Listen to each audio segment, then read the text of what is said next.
አባወራነት ከቤትና ከቤተሰብ ቆጠራ ያለፈ ትርጉም እያጣ መጥቷል። ስለዚህም የአባወራነት ኃላፊነቱን፣ የስራ ድርሻውን፣ የስልጣን ድንበሩን፣ የመሆን ትርጉሙን፣ መገለጫ ጠባዩን፣ መከበሪያ ደንቡን፣ መወደጃ መስዋዕትነቱን ኖሮ የሚያሳየን ቀድሞ የሚያስከትለን ሆኖ የሚያወርሰን እየቸገረን እያጣን መጥቷል።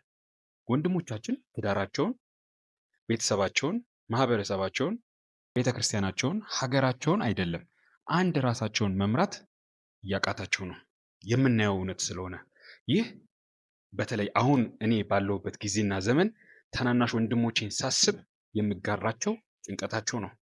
ይሁንና አንተ ልትለማመደው አሊያም ከሌላ ልትማረው ያለህ አባወራነት በምን ይታወቃል? ወይንስ በምን ታውቀዋለህ? እነግርሃለሁ።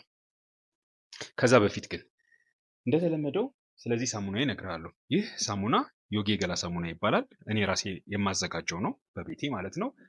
ላለፉት 6 ዓመታት ሳዘጋጀው ነበር። እኔም ልጆችም ገላችንን፣ ጸጉራችንን፣ ፊታችንን ስንታጠብበት የነበረ ሳሙና ነው። ኤዲብል ከሆኑ ለምግብነት ከሚውሉ ተፈጥሯዊ ዘይቶች ነው የምጠቀመው። እንግዲህ ከኬሚካል ነፃ በተቻለ መጠን ሙሉ በሙሉ ነፃ ነው ባይልም ራሳቸው ዘይቶቹም ራሳቸው በኬሚካል ተዘጋጅተው ስለሚመጡ ነፃ ነው ባንልም ሙሉ በሙሉ ግን በተቻለ መጠን ይሄ ለቤታችን፣ ለቆዳችን፣ በቤታችን ውስጥ ለቤተሰባችን፣ ለቆዳችን፣ ለጸጉራችን የምንመርጠው ምርጥ ሳሙና ሆኖ አግኝተነዋል። እንግዲህ እንደነገርኩ ላለፉት 6 ዓመታት እንጠቀምበታለን።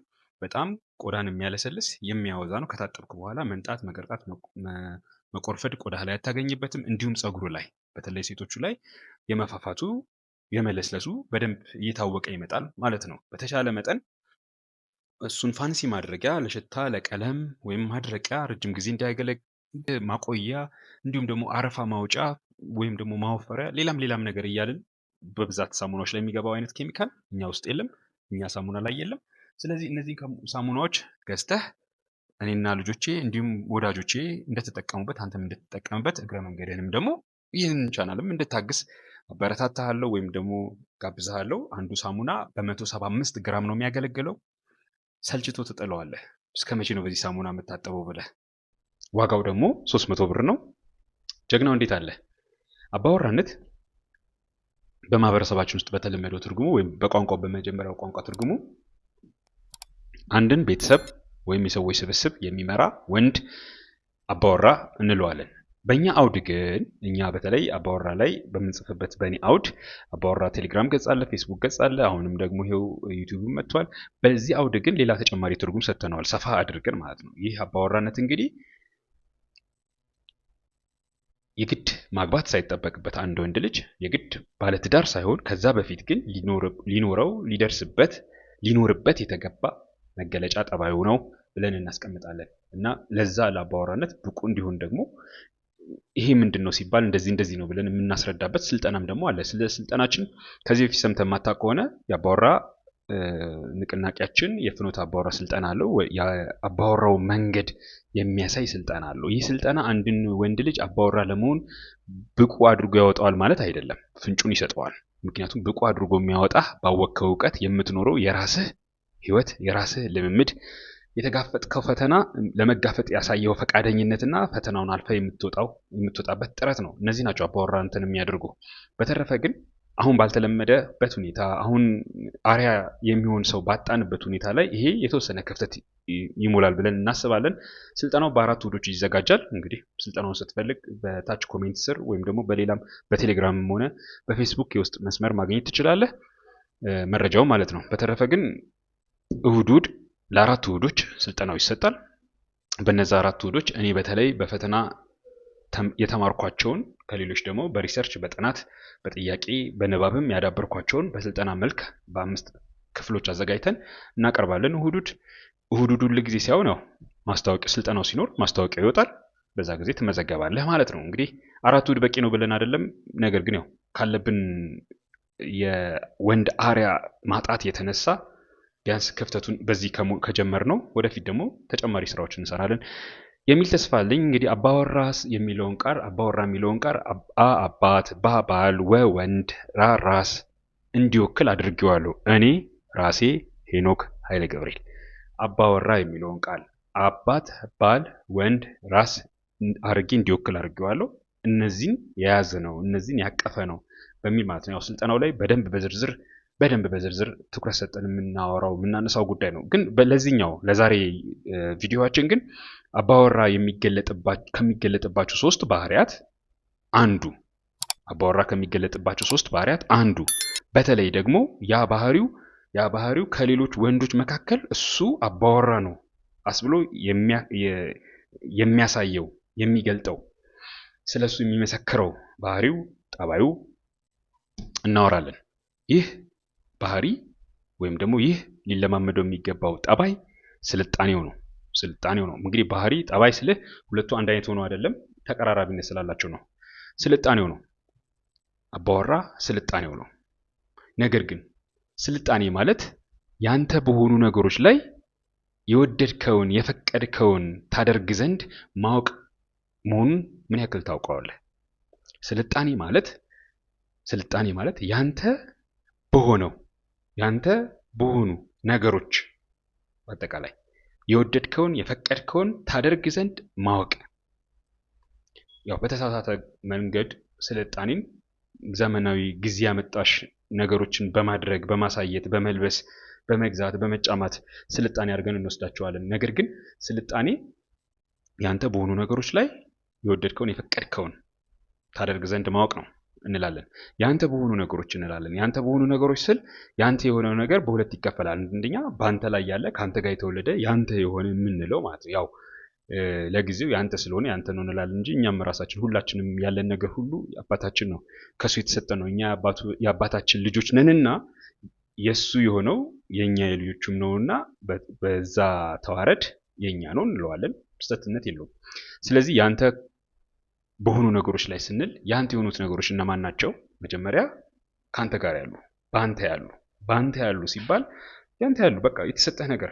ለምሳሌ እኛ ትኩረት አድርገን የምናነሳቸው ነገሮች አንዱ ብልቶች ናቸው። ብልቶች ማለት ጡንቻህ፣ አጥንትህ፣ ደምህ፣ ጨጓራህ፣ ሳምባህ፣ ልብህ፣ ወሸላም ጭምር እነዚህ ሁሉ ከአባት የተሰጡ ኦርጋኖች ናቸው፣ ብልቶች ናቸው። በእነዚህ በተሰጡ ብልቶች ላይ ልትሰለጥን ይገባል።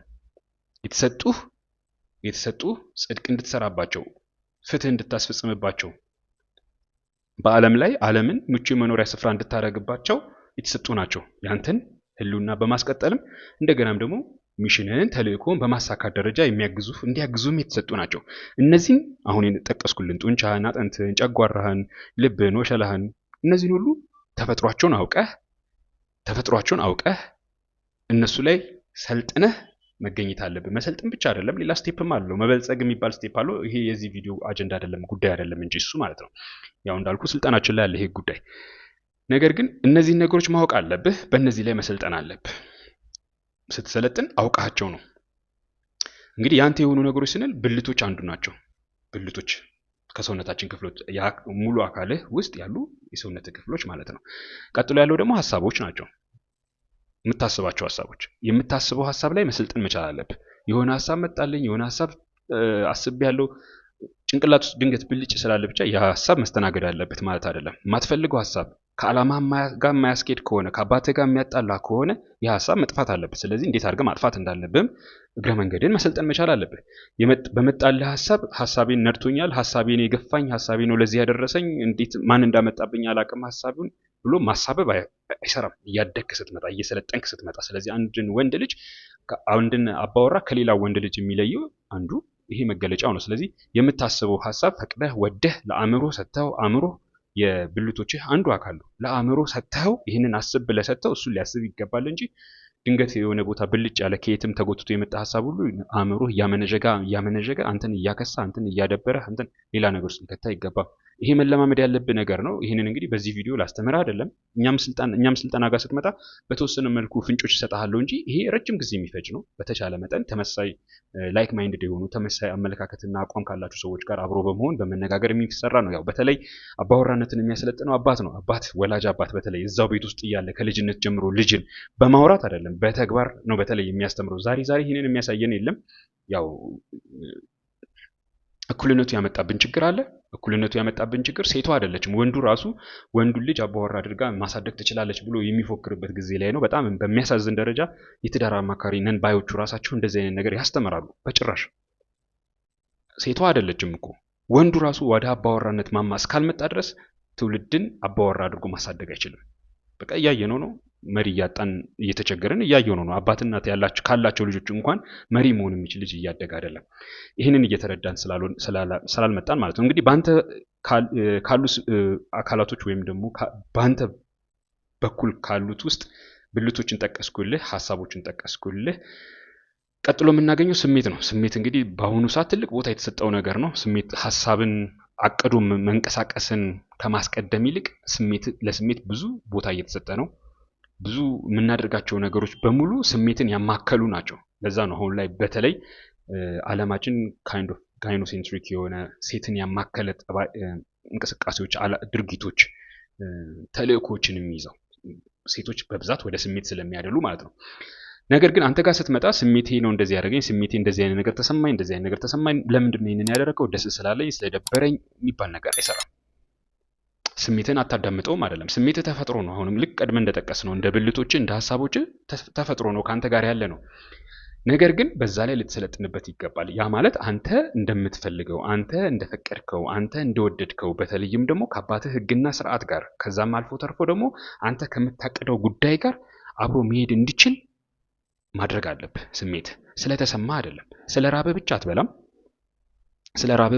ስለ ጠማ ብቻ መጠጣትም የለብህም። አዎ በጾም ውስጥ የምንለማመደው ለምሳሌ ዛሬ ያው ጾማችን እየተጠናቀቀ ነው። 2 ቀን ብቻ ነው የቀረው። የሁዳዴን ጾም ብታየው እንደዚህ አይነት ትልቅ አጽዋማት ላይ ትልቁ የምትማረው ነገር ያ ነው። ሆድህ ስለ ራበው ብቻ አይበላም፣ ሆድህ ስለ ጠማው ብቻ አይጠጣም፣ ሌላም ብቻ። ይሄንን እንደው በቀላሉ ተናገርኩኝ እንጂ እንቅልፉ ስለመጣም ብቻ መተኛትም የለበትም ሰውነት። እንቅልፍ ስለፈለገ ብቻ ወይም ደግሞ እንቅልፉ ስለመጣ ብቻ መተኛትም የለበትም። አንተ ስትፈልግ ሰዓትና ጊዜ ወስነ ማስተኛት አለበት። ሰውነት ግን ማለት ያ ማለት 4 ሰዓት ላይ ለምሳሌ መተኛ 3 ሰዓት ላይ መተኛ የሚገባ ከሆነ 3 ሰዓት ላይ መተኛ ታስተምሩ። እሺ አይለኝም፣ እምቢ አይለኝም፣ እሺ አይለኝም፣ አይታዘዘኝም። ማን ነው እሱ? አንተ አባወራ ነህ ከተባልክ የፈለከው ሰዓት ራስክን ማስተኛት አለብህ። የፈለከው ሰዓት ራስን ማስነሳት አለብህ። ያ ማለት የፈለከው ሰዓት ነው የምታስተኛው ማለት 3 ቀን እንቅልፍ ብትከለክለው ትወድቃለህ። ያን ያክል ተፈጥሮን እንጋፋ አይደለም። ግን በተቻለ መጠን በዛ በተሰጠን ስፓን ውስጥ በተሰጠን እድል ውስጥ ራሳችንን ማዘዝ እንድንችል መማር አለብህ። ስለዚህ አንዱ ስሜቶች ናቸው። በተለይ በአሁኑ ሰዓት ሴት ስላማረ ከሴት ጋር መተኛት፣ ወሲብ ስላማረ ወሲብ መፈጸም፣ ምግብ ስላማረ ምግብ መብላት፣ እነዚህን ነገሮች ከልጅነት ጀምሮ አላማው ገብቶ የማታስተካክላቸው ከሆነ ስታድግ ማጣፈው ያጥራል። ለምሳሌ ስለ ጾም አሁን ቀድሜ ጠቅሼልሃለሁ። ስለ ጾም ብዙዎቻችን እንጾማለን። ይሄንን የአዋይ ጾም እንጾማለን ብዙዎቻችን። ግን ምን ያክል ሰው ተጠቅሞበታል? ከጾሙ ጨጓራ በሽታ ከማትረፍ ያለፈ የስስት ፍላጎቱን፣ የስግብግብነት ፍላጎቱን፣ የወዳደርነት የአደርባይነት ፍላጎቱን ምን ያክሉ ነቅሎ ጥሎበታል። ቢገባን ግን በጾማችን እንደዛ ማድረግ እንችል ነበር። ሰውነታችን ምግብ እየፈለገ ነው። አይሆንም፣ አትበላም። ምክንያቱም አንተ ስለፈለክ ሳይሆን እኔ ስፈቅድልህ፣ እኔ ሳዝህ፣ እኔ ስሰጥህ ነው የምትበላው የምትሉት ከሆነ የገንዘብ ፍላጎቱንም እንደዛው ትከለክሉታላችሁ ማለት ነው እያደጋችሁ። የስስት ፍላጎቱንም እንደዛው፣ የስግብግብነት ፍላጎቱንም እንደዛው። ነገር ግን አሁን ላይ የምናየው ክርስትናችን እንዴት እየሆነ ነው? የልማድ ሆኖብን ከልጅነታችን ጀምሮ 40 ዓመታችን እስኪሞላ ድረስ የዘለልነው ያለፍነው ያዋጁ አይደለም የፈቃዱ ጾም ሁላ የለም። ሁሉንም ጾመናቸዋል። ነገር ግን ሆዳደርነት እንደኛ በአፍጢሙ የሚደፋት የለም። ሙሰኝነትን እንደኛ የሚበሰብሳት የለም። ስግብግብነትን እንደኛ የሚስገበገባት የለም። ያ ምንድነው? በደመ ነፍስ ስለምናደርገው፣ አሁን እንዳልኳችሁ ኮንሽስሊ ስለማናደርገው፣ አውቀን አስተውለን ልንሰለጥንበት ይገባል በዚህ መልክ ብለን ስለምናደርገው። ኤኒዌይስ እነዚህ ናቸው እንግዲህ ያንተ በሆኑ ነገሮች ላይ መሰልጠን ይገባል ሲል አሁን እንደጠቀስኩልህ የኔ የምንላቸው ነገሮች ከኔ ጋር የተፈጠሩ ማንም የማይወስድብኝ፣ የኔ ሐሳቤን ማንም አይወስድብኝም። ሐሳቤ ከኔ ጋር ነው። ብልቶቼ ማንም አይወስድብኝም። ጨጓራዬ፣ ልቤ፣ ኩላሊቴ፣ ሳምባዬ፣ ወሸላዬ፣ ጡንቻዬ ከኔ ጋር ነው። በእነዚህ ነገሮች ላይ ስሜቶቼ ማንም አይወስድብኝም። ስሜት ተፈጥሯዊ ነው። ሰው ሆኖ የማይሰማው የለም። የሚሰሙህን ስሜቶች ግን አይሰሙ ጭራሽ አይደለም። አንተ እንደምትፈልገው ማድረግ ሳትፈልግ የሚሰማ ስሜት አለ። ፈልገህ ፈቅደህ እንዲሰማህ የምታደርገው ስሜት አለ። እሳት ብትነካው ያቃጥላል። ያ ስሜት ፈቅደህ አይደለም የሚሰማ። ከዛ በኋላ ያለውን ደግሞ ስሜት አንተ መወሰን ትችላለህ። ኤኒዌይስ እነዚህ ናቸው። ሁለተኛ ደረጃ ካንተ ውጭ ያሉ ነገሮች ልትሰለጥንባቸው የሚገቡ ያልኩ እንግዲህ ካንተ ውጭ ያሉት ማንኛውም ካንተ ውጭ ያለ ቁስም ሊሆን ይችላል፣ ሰውም ሊሆን ይችላል። ሰዎችን ለምሳሌ ብንወስድ በአንተ ስራ ያሉ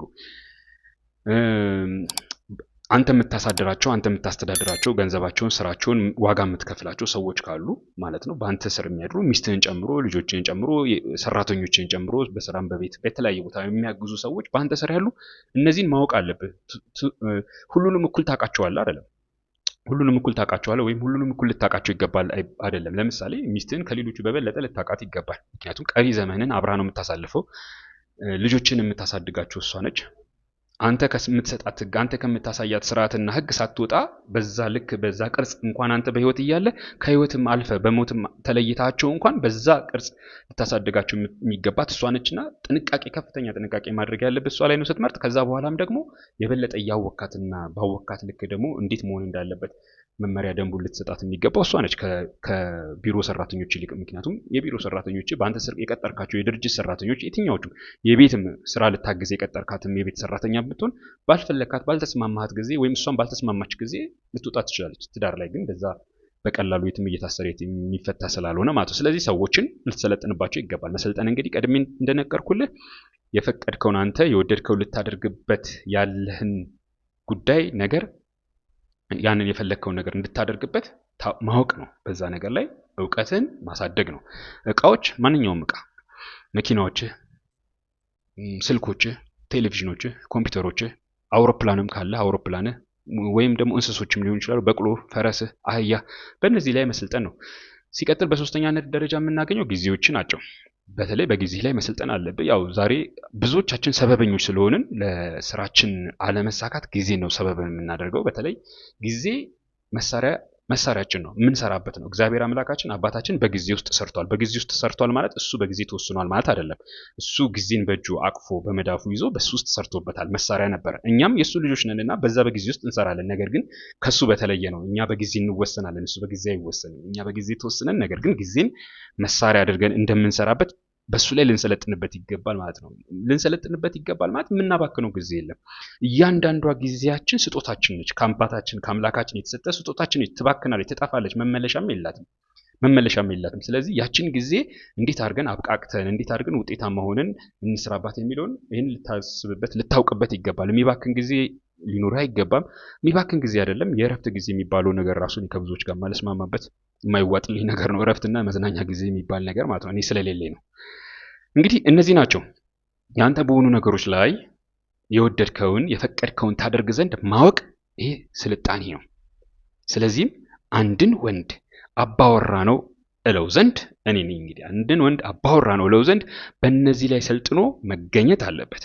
መታየት፣ ማስመሰል፣ ማውራት አይደለም። አሁን እቺን ሰምቶ እንደገና ሌላ ቦታ ሄዶ ማውራት አይደለም። መገኘት መቻል አለበት።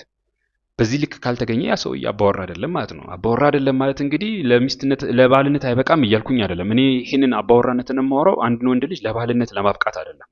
አንድ ወንድ ልጅ አባቱ በሰጠው ጸጋ ላይ በልጽጎ ሰልጥኖ በልጽጎ ፍሬያማ ውጤታማ እንዲሆን ነው። አገባ አላገባ የሱ ፋንታ ነው፣ የሱ ምርጫ ነው። አለማግባትም ይችላል፣ ያው በመናኔ መኖር ይችላል። ግን በሰጠን ጸጋ ላይ መበልጸግ በተሰጠን በተቀመጠልን መክሊት 30 እና 60 100 ማፍራት ግዴታችን ነው። ያንን ለማድረግ ግን የተሰጠን ነገር ምንድን ነው? እንዴት ነው የሚያድገው? እንዴት ነው በመዳፌ ይዤ የማተርፍበት የማፈራበት? ከዛም ደግሞ አባቴ ፊት ሲቀርብ እንዴት ነው የምኮራበት? የማፍርበት መቼም አይባልማ። የምኮራበት እንዴት ነው ተብሎ ማወቅ መቻል አለበት ያ ሰውና ወደዛ ነው ትንታኔው የሚያስገባ። እንግዲህ ነገር ግን አባወራነትን የሚያስተምር አባወራው ብሎ የሚያስተምር አባወራ ሁኑ ብሎ የሚያስተምር ወንድነትን ሊመክር የሚወድ ቢኖር ከላይ ከጠቀስነው ቀድሜ ከዘረዘርኩላችሁ ከጠቀስነው ከጎደለና በወሬ ብቻ ከተቀመጠ ይሄ ሰውዬ እንዴት አባወራነትን ሊያስተምር ይችላል ማለት ነው። በተለያየ ሚዲያ በተለያየ ቦታ ላይ ስለ ወንድነት የሚያወሩ ሰዎች አሉ። ወንድነት ምንድን ነው ስትሏቸው ማስታወሻ ይዘው ወንድነት ይሄ ነው፣ ወንድነት ያ ነው፣ ወይም ደግሞ የመሰላቸውን የራሳቸውን የሚኖሩትን ይናገራሉ። ነገር ግን አሁን ስለ አባወራነት ጠቅሼላችኋለሁ። ምን ያክል ራስ ላይ ስራ እንዳስቀመጠ፣ ምን ያክል ራስ ላይ ጫና እንዳስቀመጠ፣ ምን ያክል ራሱ ላይ መጨከን እንዳለበት። አሁን ስለ አባወራነት ስሰነትን ስለ ሴቶች አላወራውም፣ ስለ ሚስቶች አላወራውም፣ ስለ ልጆች አላወራውም። እንደሰማችሁት ማለት ስለ ራሱ ስለዛ ሰውዬ ነው የማወራው። ስለ ራሱ አባወራነት ከሚስት አንጻር አንተነትነውም፣ አናስረዳውም፣ አንገልጸውም። በቃ ያ ወንድ ራሱ አባቱ በሰጠው ጸጋ ላይ በእሱ አንጻር ነው ምንዳኘው። ስለዚህ ይህንን ነገር ሊያስተምሩ የሚገባቸው በዛ በወንድነቱ በአባወራነቱ ባህሪ ባህሪ ሰልጥነው ጎምርተው ፍሬያማ ሆነው መታየት አለባቸው። ምንም ከሚስታቸው አንጻር ነው ራሳቸውን ነው የምናያቸው። ስናያቸው ከዛ የጎደሉ ከሆኑ እንዴትም አድርገው አባወራ ሊያደርጉን አይችሉም። አሁን ትልቁ የቸገረን ነገር ያ ነው እንግዲህ። ስለዚህ ከማግባትህ ለአንተ የምትገዛልህ የምትታዘዝልህ ሴት ልጆችንም የምትወልድልህ እናት የምትሆንልህ ማለት ነው እሷን እንዲሁም ደግሞ ልጆቹንም ጭምር ወደ ህይወትህ ከማምጣት በፊት ማለት ነው በራስ ላይ ሰልጥን። እነሱን አሁን እንዳልኩ ሴቷን የምትታዘዝልህ የምትገዛልህን ሴት ከማምጣት የማትታዘዝልህን እንኳን አላልኩ። አስተውሉ ወንድም አለ የማትታዘዝልህን እንኳን አላልኩ። የምትታዘዝልህን የምትገዛልህን እንኳን አምጥተህ ለማሮን አንተ በራስ ላይ መሰልጠን አለብህ። አንተ በራስ ላይ ያልሰለጠንክ ከሆንክ የምትታዘዝልህ ምርጥ የአባቷ ልጅን የሚላት አይነት ሴት ብታገኝ እንኳን ታበላሻታለህ፣ ታማረራታለህ፣ ታበሳጫታለህ። አትችልበትማ። 30 ሺህ 100 ሺህ 150 ሺህ በወር ማግኘት አይደለም፣ መኪናና ቤት መኮልኮል መሰብሰብ አይደለም በራስ ላይ ስልጣኔ ማለት። እስካሁን ከዘረዘርኩልህ ስልጣኔ ውስጥ ምንም ስለ መኪና፣ ስለ ቁስ፣ ስለ ንብረት አያወራም። ግን ያው አሁን ላይ የምናየው ነው። ወንዱ ዞሮ መጥቶ ችግሩን ገንዘብ ላይ መፍትሄውንም ገንዘብ ላይ ነው የሚያሽከረክረውና ከዛ መውጣት አለብህ። ከዛ ካልወጣ በስተቀር ምንም ስልጣኔ ላይ አደርስም። ኤኒዌይስ በዚህ መልክ አሁን ቀድሜ በጠቀስኩልህ መልክ ወደ ስልጣኔ እስካልመጣህ ድረስ ወደ አንተ ህይወት የምታመጣት ያቺ የምትታዘዝልህ የምትገዛልህ ሴት ታበሳጫታለህ። ልጆችህም መረን ይወጣሉ። ታበሳጫታለህ። እኔ ሴንስ እሷ አውቀው አይደለም ያን ያክል ግን በአእምሯ ባታቆም በደምነፍሷ ግን ሴትነቷ ካንተ ወንድነት የሚፈልገውን ነገር ሲያጣ ወደ ተለያየ ችግር ውስጥ ትገባላችሁ ለማለት ነው። ስልጣኔህም እንግዲህ ይበልጡንም ደግሞ ባንተ ላይ ነው መሆን ያለበት። ልብ አድርግ። ስልጣኔ መሆን ያለበት ባንተ ላይ ነው። በተለይ ባንተ ላይ የመጀመሪያው ስልጣኔ ባንተ ላይ ነው። ከዛ በኋላ ነው ወደ ሌሎች የሚመጣው። በሌሎቹ ላይ መሰልጠን በጣም ቀላል ነው። ምክንያቱም ሌሎቹ የሚባሉት የራሳቸው ጭንቅላት ያላቸው ናቸው። በተለይ ሰዎቹን ስናስብ እንስሶቹን እንተዋቸው፣ እቃዎቹን እንተዋቸውና ሰዎቹን ስታስብ እነሱም የራሳቸው ጭንቅላት አላቸው። እንደገና እነሱ ላንተ ሲታዘዙ፣ ላንተ ሲገዙ፣ በእነሱ ላይ እንድትሰለጥን እድል ሲሰጡ የራሳቸው ጭንቅላት ጋር እንደገና ሙግት ውስጥ ገብቶ አንተ ግን አንተ ነህ፣ ካንተ ጋር ነህ። የትም ብትሄድ አንተ ካንተ ጋር ነው። እነዛ ሰዎች ካንተ ጋር የትም ላይሄዱ ይችላሉ። አብራችሁ ብትኖሩም እንኳን ሽንት ቤትም አብራችሁ አትገቡ። ስለዚህ ስልጣኔ የምንልህ በተለይ ከሌሎች ይልቅ ባንተ ላይ መሆን አለበት። ስልጣኔ ደርሰህበት የምትይዘው ጨርሰህ የምትገላገለው አጠናቀህ የምታርፈው አይደለም። ሰምተኸኛል? ልድገምልህ። ስልጣኔ ደርሰህበት የምትይዘው ጨርሰህ የምትገላገለው አጠናቀህ የምታርፈው አይደለም። እስከ ሞት ድረስ ያለው ጉዞ ነው። which means በየጊዜው ታድጋለህ። አንተ በየጊዜው ትለወጣለህ። በየጊዜው የምትሰለጥንበት ነገር ይገጥምሃል። ስለዚህ ያ የምትሰለጥንበት ነገር ገጠመህ ማለት ልትሰለጥንበት የሚገባው ነገር ገጠመህ ማለት እንደ አዲስ እየተማርከው እያወቅከው መሄድ አለብህ ማለት ነው። ስለዚህ ስልጣኔ አያቆምም። የምትሰለጥንበት ነገር ገጠመህ ሲባል የግድ ሰው ብቻ አይደለም፣ የግድ ዕቃ ብቻ አይደለም፣ ሁኔታዎችም ሊሆኑ ይችላሉ። የህይወት መንገዶች ለውጦችም ሊሆኑ ይችላሉ። በእነዛ ህይወቶች ላይ ትላንትና የነበርከው ነገር ስንቅ ይሆናል እንጂ አሁን ደግሞ አዲስ ስልጣኔ ይፈልጋል፣ ሌላ አዲስ ህይወት ስለምትገባ ማለት ነው። እንግዲህ ስልጣኔ እንደዚህ ነው፣ ጉዞ ነው፣ የሚያቆም አይደለም። ሰውነት ላይ የምትሰራው ስራ፣ ብልቶች ላይ የምትሰራው ስራ፣ ቀድሜ እንደጠቀስኩልህ ሐሳቦች ላይ የምትሰራው ስራ፣ ስሜቶች ላይ የምትሰራው ስራ፣ እነሱን አውቀህ የምትሰለጥነው ስልጣኔ አውቄያቸዋለሁ ጠንቅቄ ጨርሻለሁ እንደማትለው ሁሉ ስልጣኔም እንደዚሁ ነው። ሰው አእምሮን ሐሳቡን አውቄ ጨርሻዋለሁ ወይም ደግሞ ሰውነቱን ብልቱን ህዋሳቱን አውቄ ጨርሻቸዋለሁ ብሎ አፉን መልቶ እንደማይናገር ስሜቱንም እንደዛው አውቄ ጨርሻዋለሁ ብሎ አፉን መልቶ እንደማይናገር። ስለዚህ በየጊዜው አዲስ ነገር ሰውነት በሰማ ቁጥር ሰውነት ላይ በደረስክበት ቁጥር ባገኘው ዕውቀት ልክ መሰልጠንህም እንደዛው ነው፣ ግዴታ ነው። ጡንቻህም እንደዛው ነው፣ ጨጓራህም እንደዛው ነው፣ አእምሮህም እንደዛ ነው። ስለዚህ ስልጣኔህን ቀድመን እንደተነጋገር ነው ጨርሰህ የምትይዘው አይደለም፣ ደርሰህ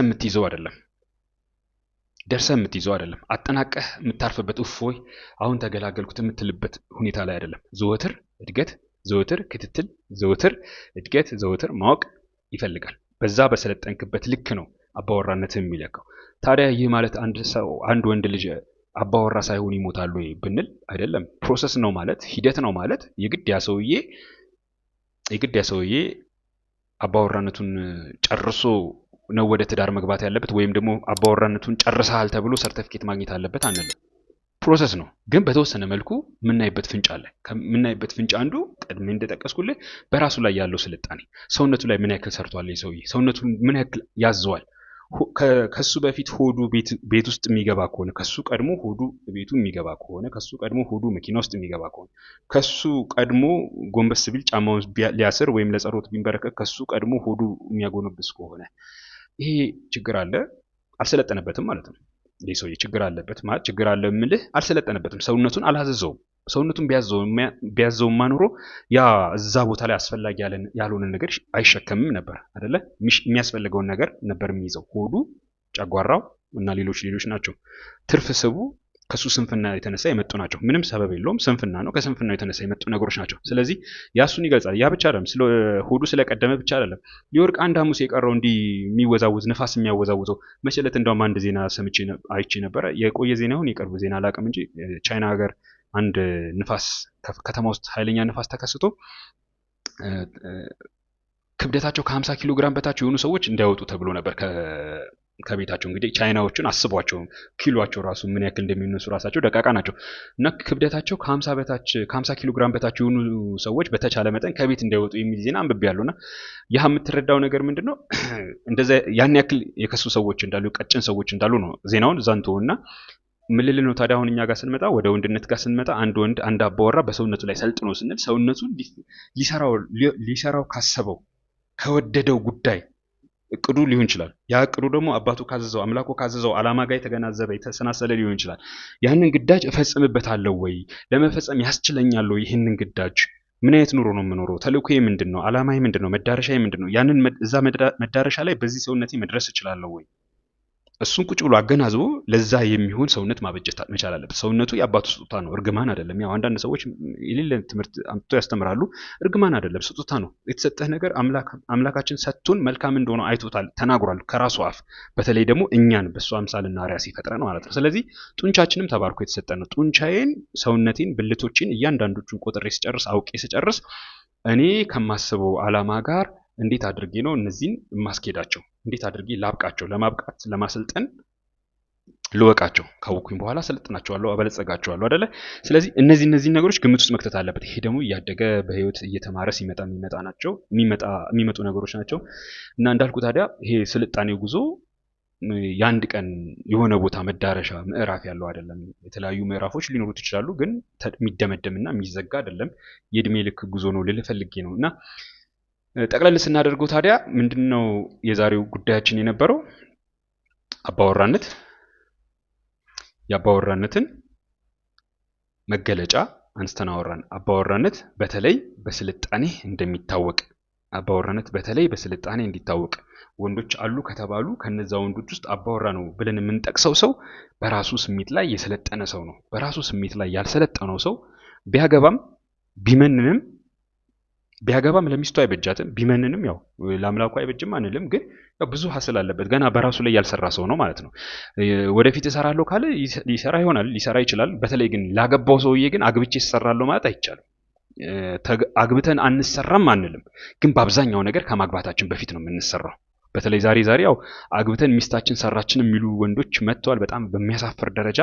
በእውነት እንደዚህ አይነት ወንዶች ሲያወሩ በጣም ያሳፍራል። በሚዲያ ላይ ወጥተው ሲያወሩ እሷ ነች ለዚህ ያበቃችን እንጂ እኔማ እንደዚህ ያልሆነም ነበር። አንድ ከዚህ ፊት ነግራቸዋለሁ። አንድ ትዳር አማካሪ አለቀውም። ያው አንድ የትዳር አማካሪ ቤት ውስጥ የስራ ድርሻ ምንድነው ሲባል ማሳቅ፣ ማዝናናት፣ ማጫወት ነው። እሷ ነች ቆፍጠን ብላ ልጆቹን እንደዚህ የምታደርጋቸው ሲል ያሳፍራል። እንደዚህ አይነት ሰው ነው እንግዲህ 30 ሺህ እና 50 ሺህ ብር እየተከፈለው ባልና ሚስቶችን የሚያማክረው። ስለዚህ ከማግባቱ በፊት በተለይ ወንዱ በዚህ መገለጥ መቻል አለበት። ማውራት አይደለም። ዩቲዩብ ከፍቶ ይህንን ሰምቶ እንደገና ሌላ ቦታ ሄዶ ማውራት፣ ሰው መሃል ለመወደድ ማውራት አይደለም። ኖራችሁ ማሳየት ያስፈልጋል። ወንድነት መኖር ነው፣ ማውራት አይደለም።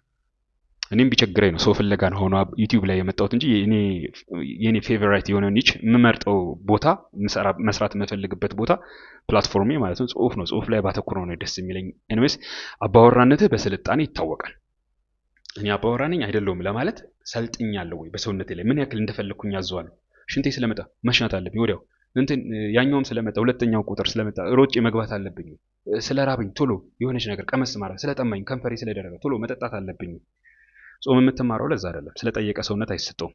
ማን ነው እሱ የሚያዘው? እኔ ነኝ የማዘው። ጭንቅላት አለኝ። የፈቀድኩት ጊዜ አደርጋለሁ። ያ ማለት ልኬን አላልፎም። ቀድሜ ነግሬያቸዋለሁ። በልካችን ነው እኛ የምንኖረው፣ በአግባባችን እና በዛ ላይ ስንሰለጥንበት ግን ግዳጅ የምንፈጽም እንሆናለን።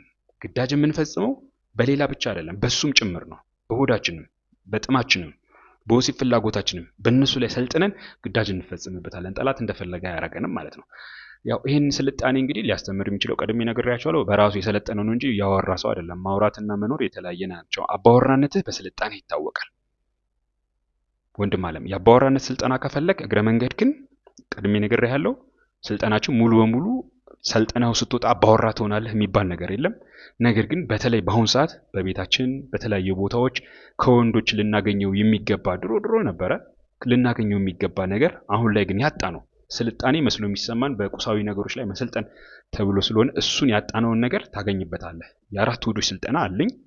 እነዛ የአራት ውህዶች ስልጠናዎች ላይ ተመዝገብ። ስልጠናዎቹ ጊዜያቸውን ስናመቻች ቴሌግራም እና ፌስቡክ ቻናላችን ላይ እናስተዋውቃቸዋለን። አሁን ደግሞ ዩቲዩብ መጥቷል። ዩቲዩብ ላይ እናስተዋውቀዋለን። ስለዚህ እዛ ላይ ተመዝገብ። አራት ውህድ ሲሪየስ ነው። በጣም ጥንቃቄ የሚፈልግ ነው። ማለት ይሄ ስለቀረውኝ ስላልተመቸኝ የሚባል ነገር የለም። ከቀረህ ቀረ ነው። ማንም ሰው ዞሮ ላይም ለራስም ማትሆን ከሆነ እኔ ምንም ልረዳ አልችልም።